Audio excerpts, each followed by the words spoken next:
Tout ça na saki, ouais, tout ça na saki comme ça, il y a mwindo. Saki na biso et biso comme ça, comme besoin na couleur à mwindo. On a na accessoire et na zape na ba robe, ok.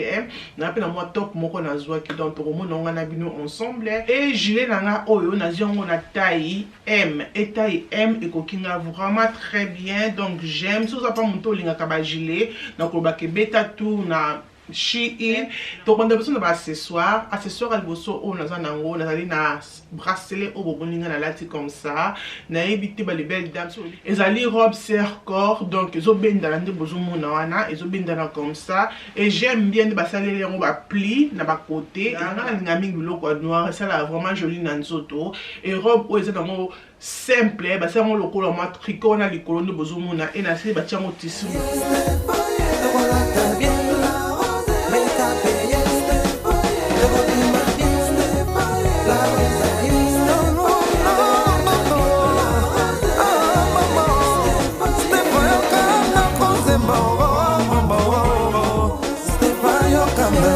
Bonjour les belles dames, j'espère que vous êtes très bien. Ngapé naza bien par la grâce de Dieu. Boni ba santé za bien. Ngapé santé tokos nzambe azobatela. Vidéo le tali vidéo moko sponsorisé à Shein les belles dames. Oh my god. Oui ki ngana linga mingi bloko à Shein. Donc la wiki pe nanda kubisiko za aussi pe la kana bloko à Shein n'est-ce pas? Donc voilà kobo sanate la rose dans la code promo nae aux ali 24 la rose QD. Pour nous, il y a 15% na ba chana yo oyo okosala na Shein, ok? Donc voilà, aux ali tout ça le quoi tout le bango Shein été, blablabla na zoa que ça blabla mingi a été, mais la salle bien on a moins retard, désolé. Non, on a quelques articles batine na la Shein, na fongola qui donc on a déchassé comme ça. Mon sous peut déjà na lata qui à noble les belles dames. Donc on a besoin de accessoires, accessoires alboso on a zanango, na ali na bracelet au boboninga na lati comme ça. Na éviter les belles dames sur le bic qui va bracelet ou là comme ça et zongi encore na fashion et ton amona qui on a Shein na le bic non na meka on a talango ce qui qualité na ngo za comment ba les belles dames na ko ça nous ton eye na longo on a chassé I was like wow Shein you doing good for us donc nous allons beaucoup munene le beaucoup muké bracelet ou ekokoka parce que ezo kota na ndenge ya comme ça donc c'est vraiment facile et à moi ko bon mona ki vidéo na nous changer ba couleur parce que moi ezali libanda ezozaki moi ebimi pe moi ezongi omona emoko vidéo bando changer ba couleur ma bolimbisa ba anyway toi na accessoire mususu accessoire mususu nango c'est ici et na kofungola ngo et la box comme ça comme bon na carton comme ça donc voilà na 4 carton na biso ici tout ça na saki ouais tout ça na saki comme ça il y a mwindo. Ça qui n'a biso et biso comme ça comme besoin na couleur à mwindo et je trouve que c'est différent et ça est là comme encore vraiment joli même dans la robe na nga mwindo comme ça na ko ça qui na nga mwindo et ko ça la pe kitoko ça ba mwindo o ça qui ba mwindo o shine et ça vraiment joli que j'aime et ça différent na kata ça qui na biso et zo glisser pour nos fongola oh my god how can I open it? Na manzaka na bagi manzaka na ngebuka na comme ça comme besoin on est vraiment simple donc et quand vraiment bloqué belete na kati donc ça te que ça qui moko be melango beaucoup de choses té donc na kati na ngopla te biso singa nango ça vient comme ça mais nga vraiment ce n'est utilisé comme boyebi qui n'ont utilisé na singa té parce que moi j'aime pas des singa ou comme ça ngo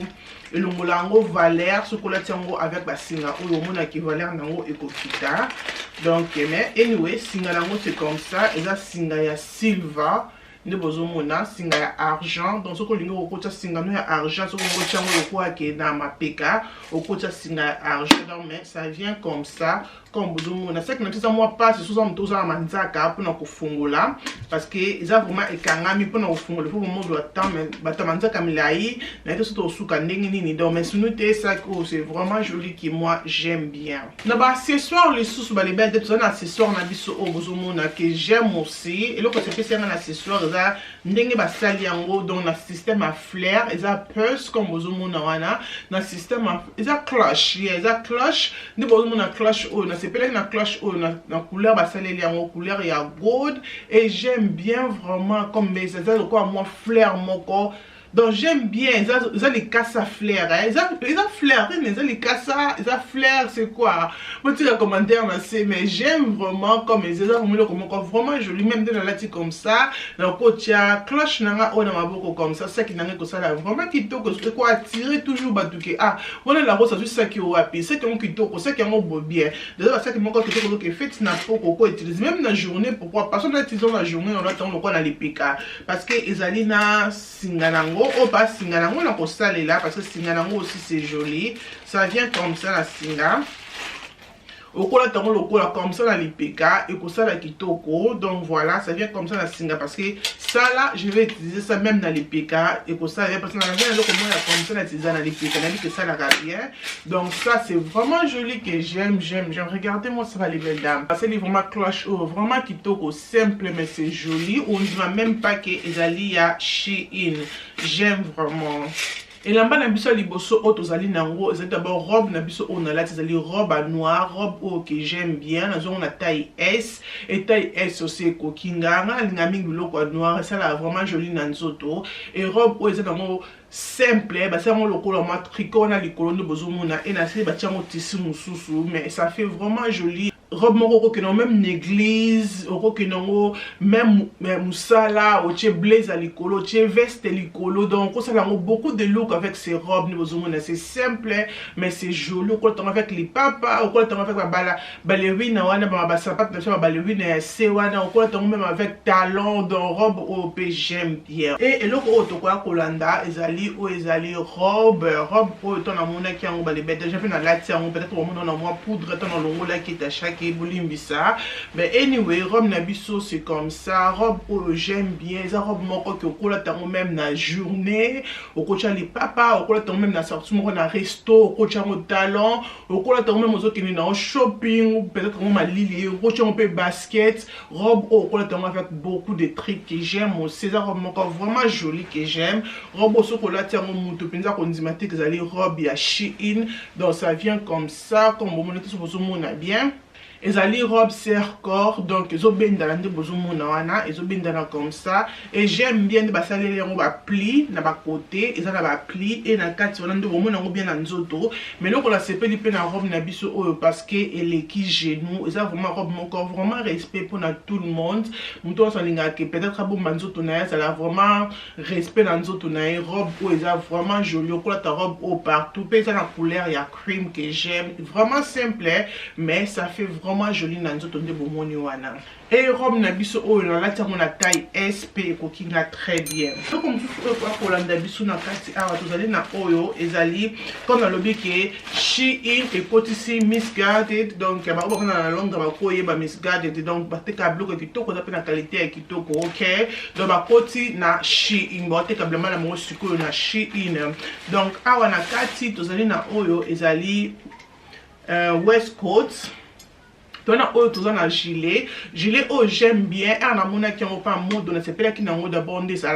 cross licolo ne basali en cross na kingo na ngoza cross dans telle nos photos non pour mon ndenge ezali na kingo eza cross et eloko c'est pelisino aussi ezali ba bouton na couleur ba bouton na nde ba chiwana donc ezali couleur ya cream eza pembete eza cream. C'est vraiment joli, ça la expensive. Et gilet nanga oyo na ziongo na taille M et taille M et kokinga vraiment très bien. Soza mutu o linga kaba gilet na koloba ke beta tour na misguided ya Shein ba beta baza vraiment ba différents gilets peut-être quoi c'est peu lisioté ba marque misusu ezali mais j'aime bien vraiment ces gilets is my favorite. Et là comme susu o quoi kolanda na chasse na biso ici tozali na o ezali robe na biso comme ça ya pembe na zongo pe na misguided collection na Shein OK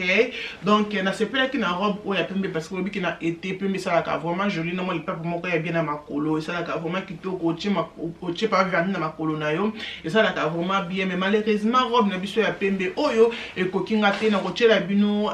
photo na bomo na ndenge ezali et ça robe moko vraiment joli que j'aime bien na mannequin donc la tête qui en vraiment simple les qui genou donc vraiment joli pe eza kilo ba tiango pe doubler na kati bobi ke pembe za la mingi na buzoba mingi comment ta sous-vêtement donc toi tu as déjà doublé comme ça vous allez vraiment bien protéger j'aime mais malheureusement ils ont bien dans la taille qui était qu'on a taille M mais ils ont bien dans la taille qui était et coquinaté mais c'est vraiment joli mais malheureusement et coquinaté et là comme sous quoi pour l'andabiso awa tozali na oyo ezali na kofongola. Bon, excusez-moi parce que moi, ils ont eu des autres donc et moi bon que vidéo je changer couleur donc c'est pas moi ils allaient climat et là comme tout ça na top et top oh là c'est pas là qui n'a pas mannequin mais tant où ayé là c'est pas na ngote parce que ça vraiment mon coup c'est ça ndenge na mona chez mannequin té et pas mannequin là qui c'est ça crop mais ils ont crop té que tiko libumu belé libande mais pas dans ngai et bimi vraiment libumu nyo sur libanda que j'aime pas mais c'est vraiment joli je pense que sur la taille L et ngate ko quand même malheureusement la taille M et taille M et kokingai bien mais j'aime bien dans la tissu à l'aide tissu dans c'est vraiment joli nde batongion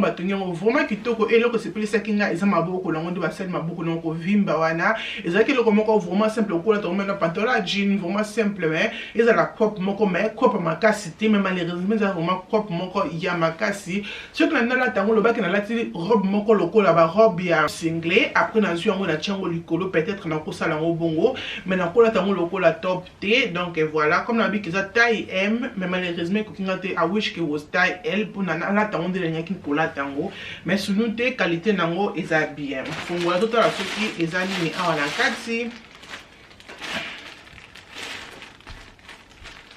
awa na kati nous la robe nanga ozali robe préférée na yebi ki na check robe oyo partout na Instagram nanga na check robe oyo na TikTok ba tebele ba tuninga la rose robe oyo ozi yango wapi robe moko vraiment simple et na tango to nango tango ba moi comme ça wala posa te ki ya kola tableau que quelqu'un yo nzoto za posa pinza ko za ko le kamu pépé ma belle robe oyo eza vraiment meilleure robe pour la saison oyo donc et j'aime bien vraiment couleur moko vraiment ils ont attiré comme besoin mona wana vraiment nango bien na nzoto robe moko vraiment simple mais c'est joli j'aime bien ces robes là ta mingi sont dans na ndaku no chiller na ngai donc pourquoi ta robe oh partout ma belle oh kende shopping ozo kende église ozo na moi resto moko boy vite fait donc c'est vraiment simple pourquoi ta robe on a les papa pourquoi ta robe on a talent ça dépend c'est ma bisika ozo kende mais nga mingi non ton kala les papa c'est ça là vraiment casual vraiment nice que j'aime bien zali robe ya Shein I love it even the color I love it but ça différentes couleurs